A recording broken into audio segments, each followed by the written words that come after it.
Hey everyone, just in case anyone wanted that onion skin powder recipe, this is what I did. So I took various onion skins. You can see I have some red, some sweet onion, yellow onion, and I have rinsed and dried them to the best of my ability. I also went through and any kind of extra dirt that you see, again, their onions are in the ground, there's going to be a little bit of dirt. I go ahead and remove that. I then set my oven to its lowest setting. If you have a dehydrator, you can absolutely use that. Please ignore the dirty spoon. But my lowest is 170, so I'm just gonna have to be a little bit careful with these. So I'm gonna take all my onions skins that have now dried, and I'm gonna place them on this thin baking sheet here, in a thin layer, single layer if possible. If they're still wet, they're gonna stick together like these ones are.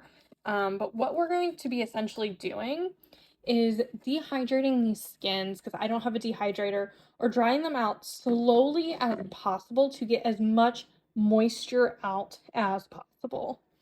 So you can see here some of these clumps I'm going to separate out, and we're going to pop these in the oven until they're dry. I would say check on them every 30-ish minutes. So I'll be right back with the first check. Okay, and after the first 30 minutes, this is what it looks like. About the same. We can hear it's starting to get a little bit more dry. We're starting to get some crunchy pieces, but we're gonna keep, mixing this around, letting it go. I'm gonna let it go at least another 30 minutes because some of these pieces, one, they're sticking together, and you can hear um, that's not really crunchy. It's not what we want, versus a piece like this, which is crunching pretty well. So I'm gonna keep letting this go in about 30-minute increments until everything, all of these pieces are really dried out. We don't want any moisture left in these. That can take, varying on your oven, anywhere from, an hour, 3 hours. We're just gonna keep coming back to it every 30 minutes, moving it around a little bit, making sure it gets airflow.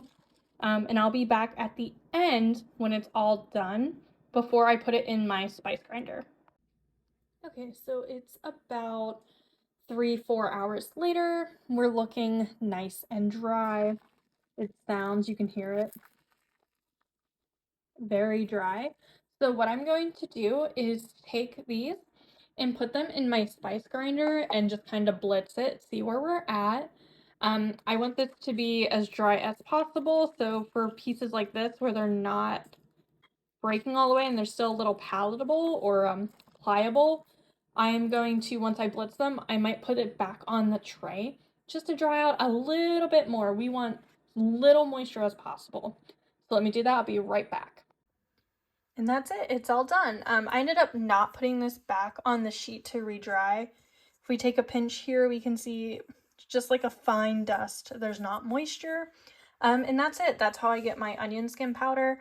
I can use this in place of onion powder. I can put it in my soups, my pastas, anything like that.